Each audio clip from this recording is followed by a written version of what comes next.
어서오세요. 국어의 모든 것 나란마상입니다. 이번 시간에는 미래엔, 중3 미래엔 2단원, 대단원 2 읽고 토론하고 단원 들어가 보도록 하겠습니다. 사실 여기서는 로봇에게 운전을 맡길 수 있을까라는 소단원에 대해서 공부를 해볼 건데요. 학습 목표부터 하나하나 짚고 넘어가 보도록 하겠습니다. 읽기가 글에 나타난 정보와 독자의 배경 지식을 활용하여 문제를 해결하는 과정임을 설명할 수 있다. 뭐 이렇게 되어 있는데 읽기라는 것은 문제 해결 과정을 통해서 정보를 습득하거나 아니면 상대방의 주장이 옳고 그른가 뭐 비판적으로 수용하는 어떤 행위 중에 하나입니다. 중요한 건 문제 해결 과정이라는 것이죠. 글을 읽다 보면 이 문장의 뜻이 무엇이지? 이 단어의 뜻은 무엇일까? 그 다음에 이 글을 쓴 작가의 의도는 무엇인가? 여러 가지 우리는 생각들을 하면서 글을 읽게 됩니다. 그것은 일종의 문제 해결 과정이라는 것이죠. 그래서 문제 해결 과정을 책 속에서만 찾을 수 있는 게 아니라 다른 여타의 어떤 매체를 통해서 이 단어의 뜻은 이런 뜻이구나. 이 문장의 의도는 이런 의도이구나. 이런 식의 이런 식의 해결을 통해서 문제를 해결해 나가면서 글을 읽을 수 있다는 것이죠. 아니면 친구들한테 묻거나. 그래서 독서라는 행위 자체가 문제를 해결하는 과정임을 얘기하는 것입니다. 자, 근데 중요한 건 이 배경 지식인 거예요. 배경 지식. 배경 지식이라는 것은 무엇이냐면 여러분들 흔히들 알고 있는 스키마라고도 하는데 여러분들이 지금껏 이때껏 살아오면서 경험이라든지 여러 가지 어떤 지식의 습득을 통해서 알게 된 기본적으로 여러분들의 머릿속에 갖고 있는 지식을 말하는 겁니다. 사실 어떤 사람이 있는데 사람이 문명생활을 하지 못해서 세탁기도 모르고 선풍기도 몰라. 근데 세탁기에 관한 설명서를 준다고 한들 이 사람에게 있어서 이건 무엇에 대한 글이지? 라고 아무것도 모르고 이해 못하는 상황이 될 수도 있는 것입니다. 하지만 일반적인 사람들은 세탁기를 써봤고 세탁기가 무엇인지 알고 선풍기를 써봤고 선풍기가 어떨 때 쓰이는 도구인지 알기 때문에 그것에 대한 설명서를 주면 이건 이렇게 하는 거군 작동법을 알고 작동시킬 수가 있는 것이죠. 글도 마찬가지입니다. 아주 아무것도 모르는 어떤 우주에 관한 책을 읽는다면 그것에 대한 배경 지식이 제로일 경우에 그 책을 갖다가 내 것으로 만들기는 힘들죠. 하지만 우주에 관해 나는 여러 가지 어떤 배경 지식을 난 기본적으로 좀 습득한 상태이다. 그 상태에서 우주에 관한 책을 읽게 된다면 좀 더 책을 읽어 나가는 속도라든지 습득하는 양이라든지 깊이가 다르겠죠. 그래서 배경 지식을 활용해서 문제를 해결하는 과정이 바로 읽기라는 그걸 염두에 두고 가면 될 것 같습니다. 나머지 것들은 뭐 그냥 문제를 해결할 책을 한 권 읽고 토론할 수 있다. 토론해서 상대방 주장을 비판적으로 듣고 논리적으로 반박할 수 있다. 그것에 대한 내용입니다. 바로 자율주행차의 등장 보도록 하겠습니다. 솔직히 말하자면 지금 이 글에 대해서 강의를 만들까 말까 고민했는데 지금 녹화를 하고 있는 도중에도 아마 강의를 다 하고 나서 이거를 올려야 되나 말아야 되나 아마 고민할 수 있을 것 같아요. 왜냐면 그도 그럴 것이 그닥 그렇게 강의로 만들어서 가르칠 만큼의 뭔가 있는 게 아니에요. 별로 가르칠 게 없어요. 그래서 이걸 만들어야 되나 고민을 많이 했거든요. 그래도 한번 그래 뭔가는 있겠지 라고 생각하고 지금 마이크와 펜을 들긴 들었습니다. 네, 정말 가르칠 게 없어요. 그냥 어쨌든 설명문이라는 것은 정보 전달을 목적으로 하는 글이기 때문에 이 글 속에 나타나 있는 내용만 잘 파악하면 되는 부분이라서 딱히 선생님이 뭐 부가 설명해 줄 부분이 없습니다. 그냥 자습서에 필기되어 있는 내용도 다 뻔한 내용들이라 그걸 또 필기하라고 하는 것 또한 참 낯뜨겁고 말이죠. 네, 자율주행차의 등장 들어가 보겠습니다. 그러면 일단 자율주행차 이 글에서 여러분들이 생각해야 될 건 뭐냐면 배움 포인트 1번 설명문입니다. 설명문이라는 점을 딱 집중해서 좀 보면 좋을 것 같아요. 근데 이 설명문인데 얘가 약간 논설문적 성격이 있거든요. 따로 자습서에 나와 있는 건 아닌데 논설문적 성격이 있다는 건 다시 말하자면 좀 이 글쓴이의 주장도 여기에 개입되어 있다는 얘기입니다. 설명문은 무엇을 목적으로 하는 글이냐면 정보 전달을 목적으로 하는 글이죠. 정보 전달을 통해서 독자의 이해를 목표로 하는 글이 설명문입니다. 너 그거 모른단 말이야? 내가 알려줄게. 이게 정보야. 그리고 너는 이걸 이해하면 돼. 그리고 독자들은 이러이러한 거였구나. 난 몰랐어. 이제 알겠어. 이해했어. 이제 이해했어. 라고 하면 설명문의 목적은 달성이 된 것이죠. 때문에 정보 전달을 중심으로 하기 때문에 객관적일까 주관적일까? 객관적이겠죠. 객관적인 것과 주관적인 것에 대해서 아직까지 모르고 있다면 알아야 될 것 같습니다. 이제는. 그죠? 자, 객관적이라는 것은 누가 보든 누가 판단하든 그것은 똑같이 사실로 인정하는 것. 그걸 객관적이라는 겁니다. 지금 선생님이 이 글자를 쓰고 있는데 이게 무슨 색깔 같아요? 누가 봐도 검정색이죠. 이건 객관적 사실입니다. 하지만 선생님은 검정색이 좋아요. 근데 어떤 친구는 난 검정색 싫은데요? 라고 할 수 있죠. 그건 뭐야? 그게 주관적인 겁니다. 근데 주장이라든지 의견의 경우는 이거는 주관적 성격이 짙거든요. 알겠습니까? 근데 지금 이 자율주행차의 등장이라는 구본권 씨의 이 글은요, 좀 설명문, 정보 전달을 목적으로 하지만 중간중간 이 구본권 씨의 주장과 의견이 조금씩 녹아들어 있다. 라는 걸 좀 생각하면 될 것 같아요. 네. 됐죠? 그 다음에 배운 포인트 굳이 꼽자면 아마 이런 게 있을 겁니다. 뭐가 있냐면 주장을 뒷받침하는 방법. 어떤 방법을 썼냐면요. 인용과 같은 방법 썼거든요. 그러니까 전문가의 말을 인용한다거나 아니면 다른 어떤 자료를 갖다 가져와서 인용을 한다거나 해서 봐라, 자료가 이렇다. 때문에 내 말에 맞지 않느냐, 이런 식으로 주장을 뒷받침하는 방법을 좀 쓰긴 합니다. 그래서 지금 이런 내용 보면 상당히 논설문 같지 않아요, 그죠? 근데 지금 갈래는 설명문이에요. 네, 자습서에도 그렇게 써 있습니다. 네. 그 다음에 세 번째 꼽자면 글의 전체적인 어떤 전개 방식이 질문 그 다음에 답의 전개 방식으로 이루어졌다는 점. 그러니까 어떤 문제 제기를 한 다음에 그것에 대한 나의 생각은 이러하다. 그 다음에 그것에 대한 일반적인 어떤 학계의 정설은 이러하다. 그런 식으로 답을 갖다가 알려줍니다. 그런 식의 방식으로 글이 전개되어 내려간다는 점. 그 점을 좀 알고 넘어가면 될 것 같아요. 그래서 이 세 가지가 배운 포인트다. 됐죠? 진짜 별거 없습니다. 그래서 지금 내가 이걸 지금 강의를 해야 되나 지금 생각이 들면서 강의를 하고 있습니다. 자, 그러면 첫 번째 줄부터 보도록 할게요. 첫 번째 줄부터 보겠습니다. 사람이 운전하는 차가 더 위험하다 라고 되어 있습니다. 자, 이거는 어쨌든 소제목인데, 이 소제목이에요. 소제목인데, 이 제목 자체가, 이 질문 자체가 우리들의 관심, 주의를 환기시키죠. 호기심을 끌죠. 그죠? 그래서 지금 이게 자율주행차가 도입된다면 사람이 운전하는 차가 더 위험한 상황이 될 것이다 라는 것에 대한 예고를 하고 있는 거예요. 보세요. 앞으로 사람이 자동차를 직접 운전하는 것은 불법화될 것이다. 왜? 너무 위험하기 때문에. 누가 그랬냐면요. 일론 머스크가 그랬대요. 이거 개인적으로 선생님이 되게 좋아하는 사람인데 그 아이언맨 토니 스타크의 어떤 모델링이 된 사람이라고들 어디서 또 많이 알려져 있어요. 근데 이분이 테슬라라는 전기자동차의 CEO죠. 그죠? 그래서 테슬라가 아주 전기자동차만 만드는 지금 전기자동차 업계로 급부상하고 있는데 그 자동차 업계의 CEO가 이렇게 얘기한 거예요. 사람은 자동차를 직접 운전하는 것은 불법. 이제 법에 접촉될 것이다. 왜? 너무 위험하니까 차라리 기계가 운전하는 것이 훨씬 안전하다 라고 얘기합니다. 그렇게 될 것이다 라고 얘기하는 거예요.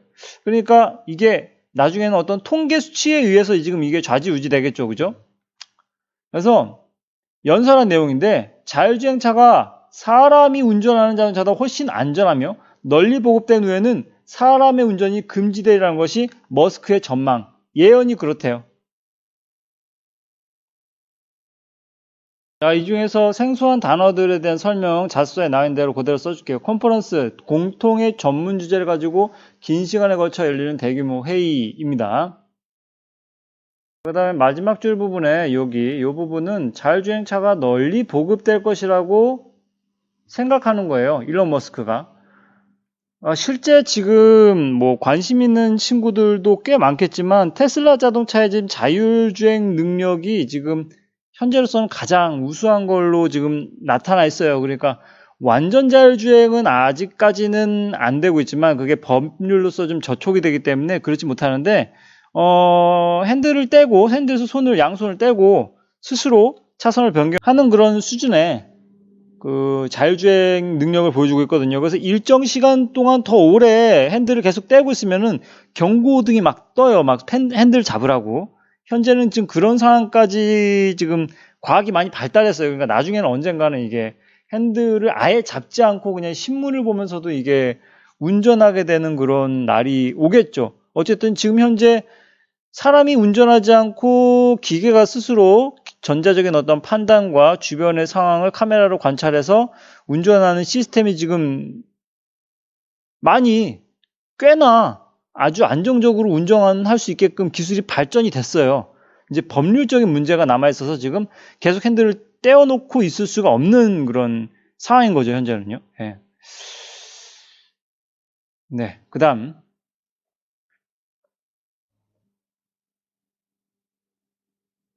자, 세계보건기구 WHO의 최근 통계에 따르면 교통사고 사망자는 연간 125만 명, 인구 대국인 중국 27만 명, 인도가 23만 명이 가장 많지만 미국에도 매년 3만 명 이상 숨지고 2015년도 우리나라의 교통사고 사망자는 4,621명이었다.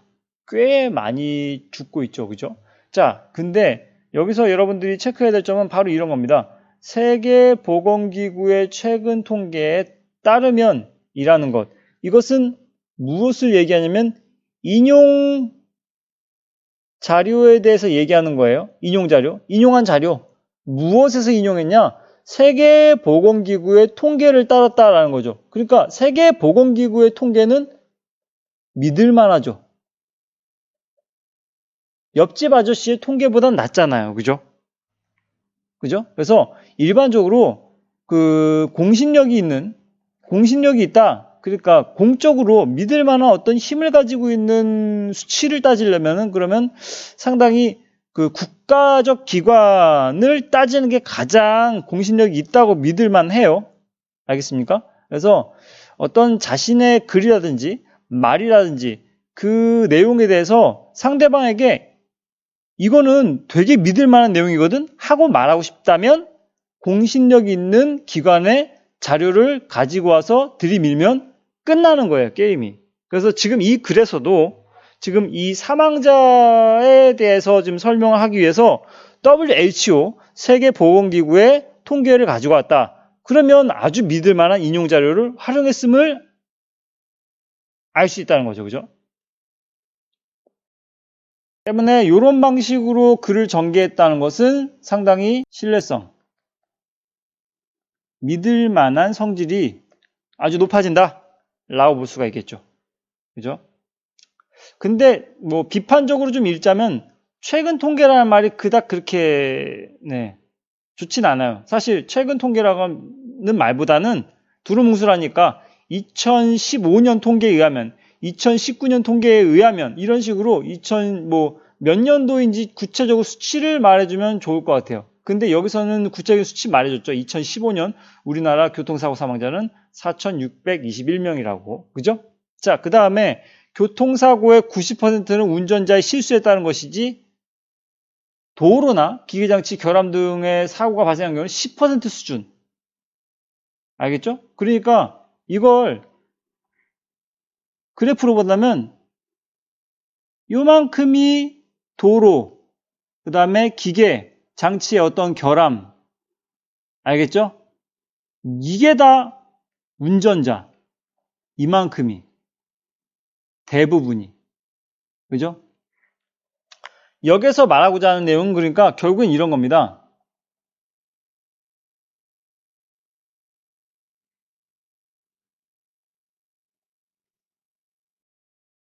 이렇게 교통사고의 주된 원인은 운전자의 실수다라는 거죠. 그죠? 그래서 한 세계적 컨설팅 회사는 2015년도 보고서를 통해서 자율주행차가 본격적으로 도입되면 미국에서 발생한 교통사고의 90%가 줄어들 것이다. 왜? 운전자가 운전 안 하니까요. 기계가 운전하니까 당연히 90%가 줄어들 것이고 경제 효과가 요렇게 1900억 달러, 209조 라고 예상했대요. 그죠? 여기서도 여러분들이 집중해서 봐야 될 건 이거죠. 세계적 컨설팅 회사, 자습서에 나와 있지 않지만 2015년도 보고서를 통해서 뭐라고 얘기했냐라고 이렇게 여기 구체적으로 언급을 하고 있는데요. 이것 또한 전문가의 의견을 인용한 것이죠. 인용했기 때문에 무엇이 또 올라간다? 신뢰성이 올라간다라는 거죠. 그리고 이런 90%가 준다 1900달러 209조 4천억 원 같은 어떤 구체적 수치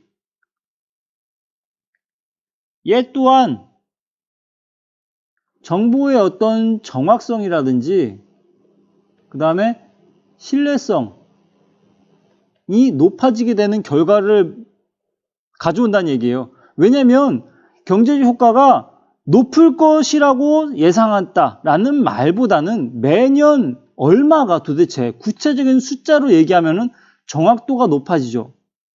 그와 동시에 독자들은 신뢰할 만하다라는 생각을 갖겠죠. 그냥 두루뭉술하게 미국에서 발생한 교통사고의 대부분이 줄어들 것이고 이로 인한 경제적 효과가 많을 것으로 예상됐다라고 한다면 그냥 좀 약간 그렇구나 하고 넘어가겠지만은 이렇게 수치로 제시한다면 아주 더욱더 정확하고 더욱더 믿음직한 어떤 수준이 높아진다는 거죠. 그죠? 그걸 좀 알아두면 좋겠습니다. 지금 여기서도 전문가 의견을 인용했어요. 아까 위에서는 공신력이 있는 어떤 세계보건기구의 기관의 인용 자료를 갖다 인용을 했습니다. 근데 여기서는 전문가 의견을 인용했어요. 그죠? 자, 그 다음에 과거에는 엘리베이터도 운전자가 조종했지만 지금은 탑승객이 원하는 층수를 누르기만 하면 된다. 지금 여기에서는 설명하는 방법 여러 가지 있습니다. 정의, 비교, 대조 여러 가지 있는데 이 중에서 예시를 썼어요. 예시. 왜냐하면 지금 엘리베이터 예시를 들었거든요. 다시 말해 엘리베이터와 여기다 쓸게요. 이런 공식으로 볼 수 있는 거예요. 엘리베이터와 자동차를 같은 지금 비교 대상으로 본 겁니다. 엘리베이터의 경우 과거에는 운전사가 운전을 했대요. 조종을 했지만 근데 지금 현재는 버튼만 누르면 탑승객이 원하는 층수를 누르면 움직이잖아요. 몇 층으로 가는지. 그건 어쨌든 기계가 이제 조종을 하게 된다는 것이죠. 그만큼 운전사에서 기계로 진화한 만큼 자동차 또한 마찬가지로 지금 현재는 운전자가 지금 운전하고 있지만 사망률이 90%에 이르게 되는 교통사고. 근데 사망률이 아니라 교통사고의 90%는 운전자인데 어쨌든 이게 미래에는 기계가 자율주행을 함으로써 어떤 같은 진화의 방식을 따를 것이냐라고 얘기하는 것입니다. 그럴까요? 미래에는 완전히 자율주행 차가 등장함으로써 이렇게 진화의 공식을 따를 것이냐, 엘리베이터처럼 자동차 또한 진화의 공식을 따를 것인가? 라고 얘기하고 있는 것입니다. 그죠? 미래 자동차는 엘리베이터의 진화 경로를 따르게 될까? 라고 묻고 있죠. 그 다음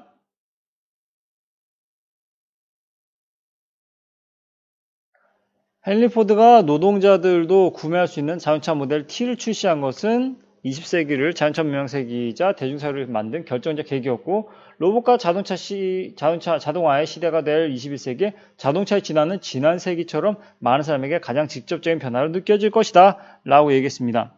근데 탁월한 안전성, 그 다음에 경제적 효과, 이게 뭐냐면 바로 자율주행차의 장점입니다. 그죠? 이걸 고려하면 자율주행차가 대세가 되는 건 시간 문제라고 예상을 하고 있는 거예요. 그러니까 글쓴이는 그런 거죠. 하지만 어쨌든 자율주행차는 고령화 사회가 예고된 상황에서 더욱 주목받고 있다. 노인이 운전대를 잡지 않고 버튼을 눌러 병원과 식당, 그 다음에 상점을 찾아갈 수 있다. 그거 알고 있습니까? 지금 우리나라에서도 노인 운전이 문제가 되고 일본에서는 그보다 더 먼저 노인 운전에 대한 문제 제기를 했었습니다. 그래서 심지어는 일본 TV 방송에서 공공연하게 노인들이 운전면허를 반납하는 캠페인을 광고로 낼 정도로 상당히 그런 운동을 많이 했거든요. 왜냐하면 노인들이 운전하게 되면 여러 가지 어떤 지각 능력이라든지 판단 능력이 좀 약간 노쇠짐에 따라서 사망 사고가 발생하는 경우가 아주 많이 급격하게 늘어났거든요. 그래서 노인들이 아무리 젊었을 때 운전면허를 땄다 하더라도 이제 좀 거동이 불편하신 분들은 운전면허를 반납하는 것이 다른 사람들에게도 이로운 것이 아니겠느냐라는 문제 제기에서부터 시작된 어떤 운동인 겁니다. 그와 더불어 장애인이나 어린아이도 자율주행차를 어쨌든 이용할 수 있다라는 거죠. 그러니까 어린아이인 초등학생이 학원 가기 위해서 뭐 차를 기다릴 필요 없이 자율주행차를 불러서 혼자 이동할 수 있고, 때문에 뭐 운전 가능 연령 이런 거 필요 없는 거죠. 그냥 부르면 되니까 운전면허 개념도 아예 사라지는 것이고, 그 다음에 장애인들의 경우에는 더 큰 이동의 자유를 누리게 된다. 그렇죠? 자, 그 다음에 자율주행차는 사용자들이 차량과 교통시설 효율적으로 사용하게 함으로써 경제적 이득을 가져올 뿐만 아니라 궁극적으로 자동차 문화 경제 구조를 크게 변화시킬 것이다. 이제 돈과 관련된 얘기를 하고 있어요. 경제적인 부분에서 어떤 변화가 이루어지는가. 미국의 경우라고 얘기했네요. 그러면 뭐가 나오는 거예요? 설명법 중에 뭐다? 예시다. 예를 들어서 설명하고 있습니다. 미국의 경우 평균적으로 자동차가 주행하지 않고 차고에서 잠자는 시간은 전체 시간의 90%에 이르는데요. 그러니까 10%만 운전하고 운행을 하고 90%는 그냥 차고에서 계속 있다 그거죠. 아주 비효율적이란 얘기입니다. 비효율적이다. 차를 샀긴 샀지만 그렇게 많이 쓰지 않는다라는 내용을 얘기하고 있는 거예요. 하지만 자율주행차가 만약에 이제 도입이 되면 그러면 이것은 다 많이 상쇄되거나 없어질 것이다 라는 얘기죠. 그 다음에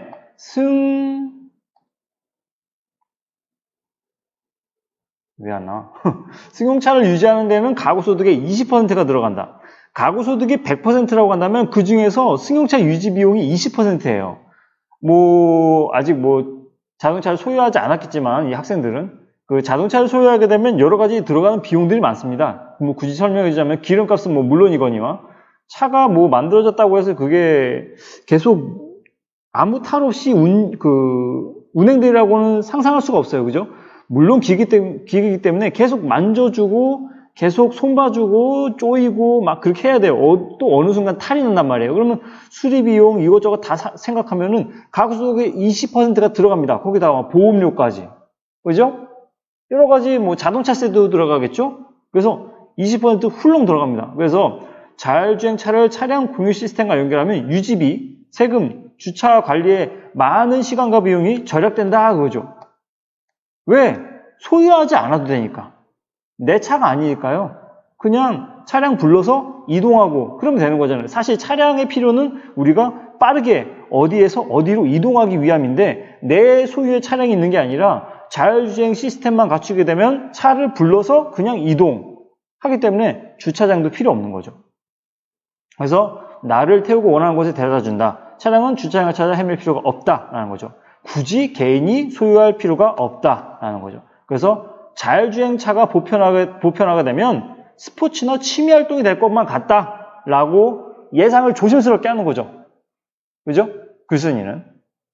개인 소유가 아니니까요. 그래서 스포츠나 취미 활동이 될 것인가 라고 얘기하고 있습니다. 이걸 지금까지 내용을 정리하자면 이렇게 정리할 수 있어요.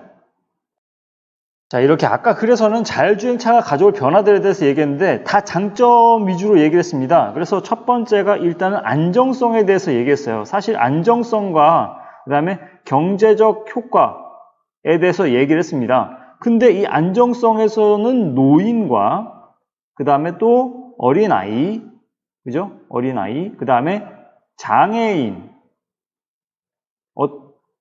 장애인에게, 어린아이에게, 노인에게 어떤 그 장점들이 있는지를 얘기하는 것이었죠. 그러니까 어린아이는 굳이 부모님을 기다릴 필요도 없이 차를 불러서 이동하면 되는 것이고요. 당연히 또 장애인 또한 이동에 있어서 아주 편리함이 극대화될 것이고, 노인들의 어떤 운전의 위험성 또한 우리는 걱정하지 않아도 된다라고 얘기를 하고 있어요. 그 부분은 모두 안정성에 관련된 얘기입니다. 그죠?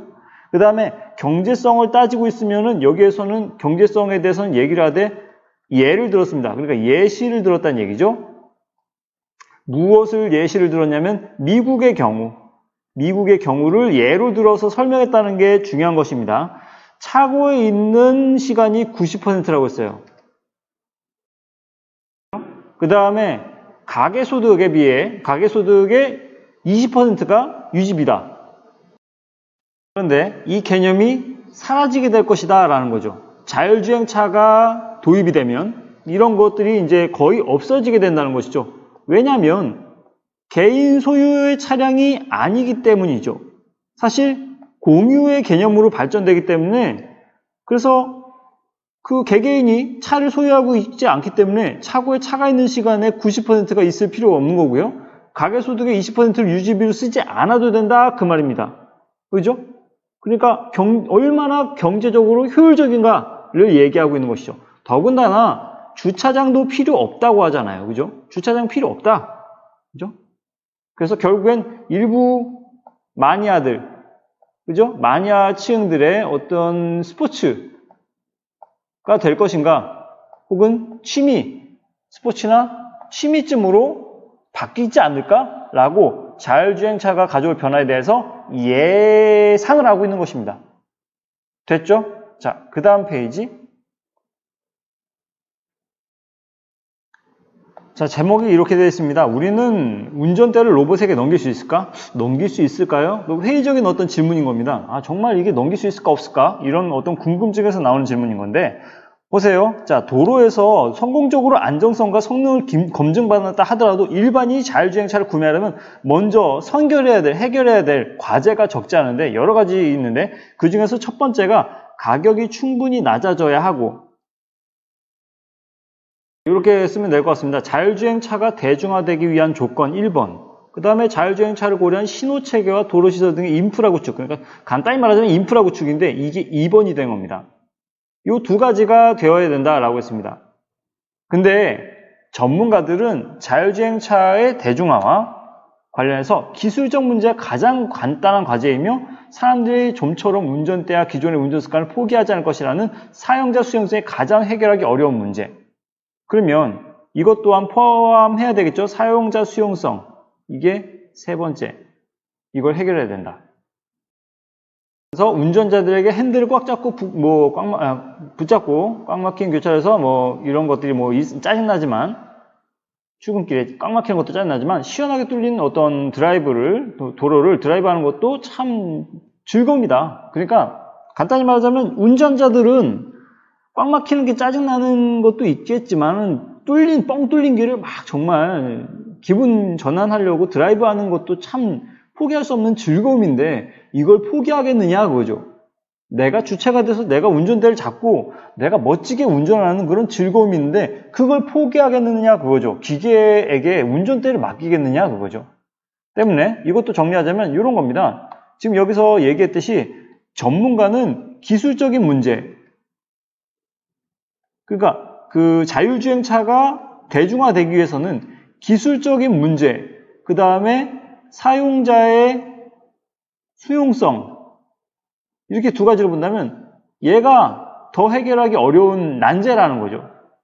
기술적인 문제는 쉽다. 이건 해결하기 쉽다라는 거죠. 하지만 얘는 해결하기가 참 어렵다는 거죠. 사람들의 인식의 문제인데 그걸 어떻게 쉽게 바꾸겠느냐라는 거죠.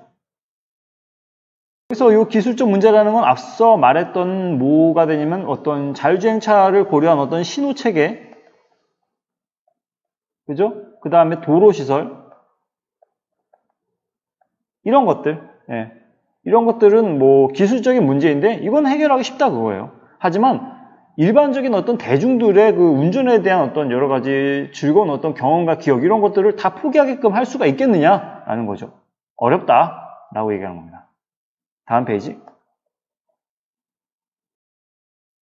자, 우리들이 가끔 레이싱 게임 하잖아요. 레이싱 게임 진짜로 오락실이라든지 아니면 정말로 플레이스테이션이라든지 여러 가지 콘솔 게임을 가지고 스티어링 휠을 갖다 아예 구매한 다음에 이걸 가지고 막 진짜 운전하는 것처럼 운전하는 게임도 있잖아요. 그걸 운전하는 이유는 뭐예요?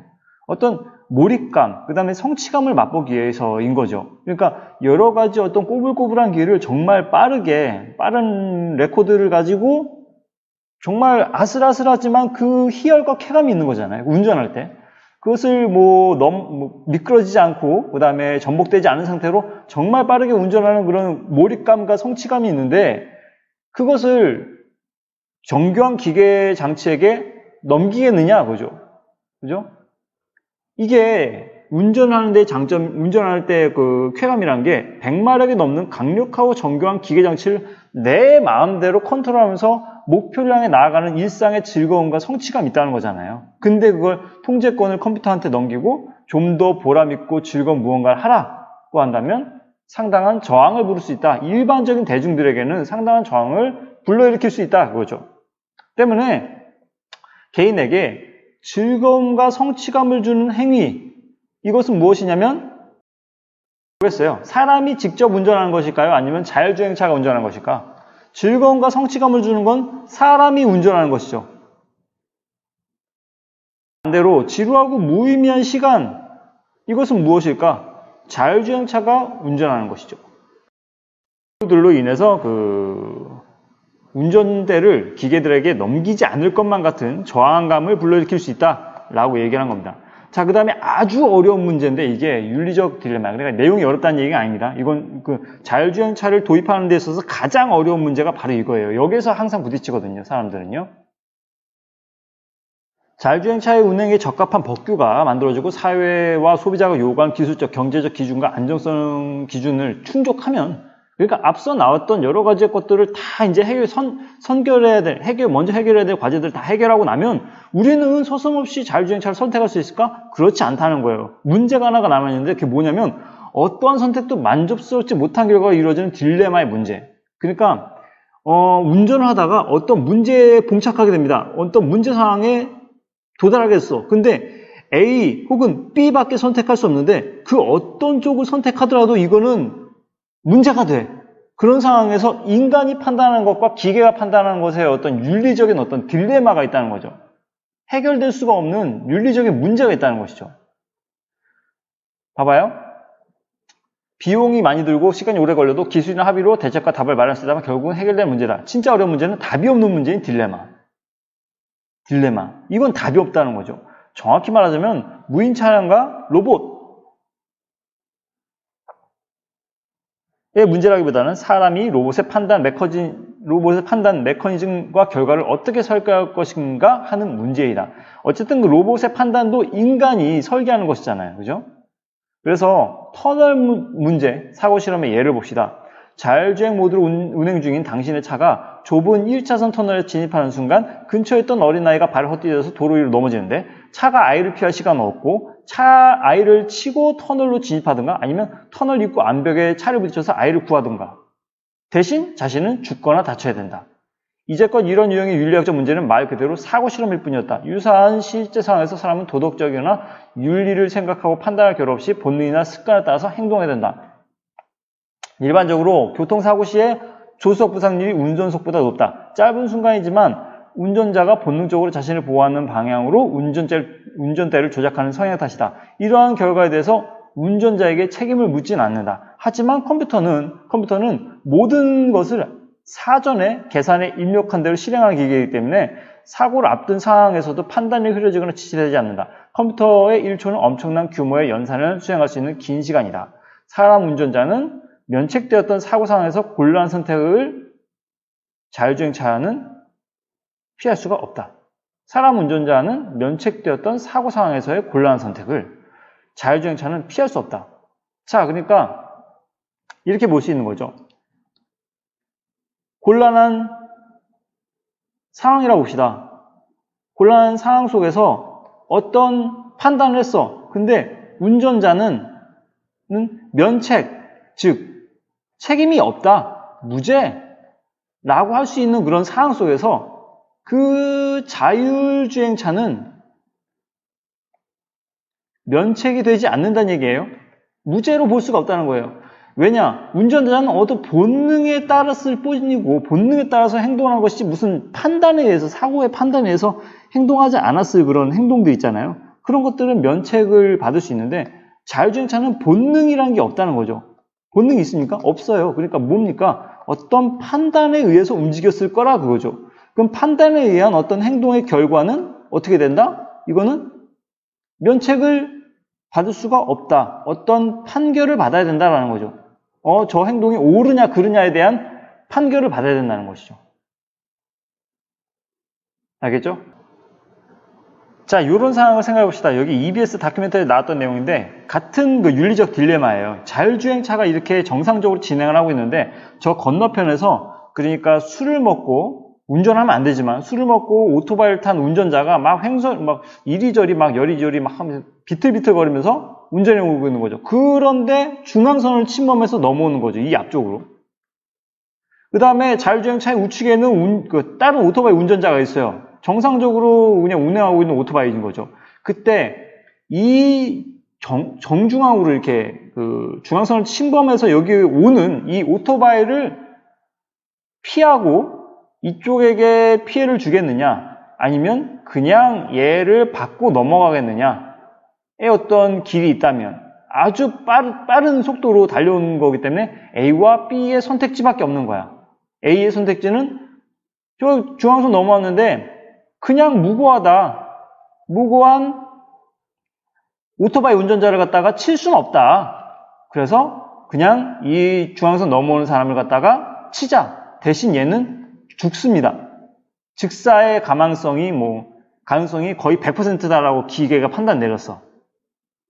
그러면 A를 선택할 수 있는 거고, 아니면 그래도 이 중앙선 넘어오는 이 오토바이를 갖다 치면은 죽게 되기 때문에 대신 무고하지만 옆에 나란히 하고 있는 이 우측에 있는 오토바이 운전자를 치면서 피해가면은 이 사람은 부상당할 확률이 높다. 그냥 가벼운 부상 아니면은 크게는 중상. 그래서 좀 데미지가 한 20%에서 30% 되지 않을까. 얘가 죽음이 100%라고 한다면 이런 기계의 쪽 판단에 의해서 B를 그냥 치고 이쪽 우측에 있는 오토바이 운전자를 치고 중앙선 넘어오는 운전자를 살렸다라고 한다면 어느 것이 옳은가의 문제인 거예요. 이건 윤리적으로 무엇이 옳다 그르다라고 판단할 수 있는 어떤 윤리적 딜레마라니까요. 판단할 수가 없어요. 어느 게 옳은 것 같습니까? 보통은 일반적으로 윤리적으로 생각하면 술 먹고 운전을 왜 해? 더군다나 중앙선 침범했으니까 이 사람 죽어도 싸지 라고 할 수 있을 거예요. 근데 어쨌든 기계를 설계한 사람이 어떻게 설계했느냐에 따라서 이 상황에 대한 판단을 아주 0.01초라고 한다 하더라도 기계는 그 수많은 경우의 수를 빨리 판단해서 그것에 대한 결과치를 가지고 행동에 옮깁니다. 그죠?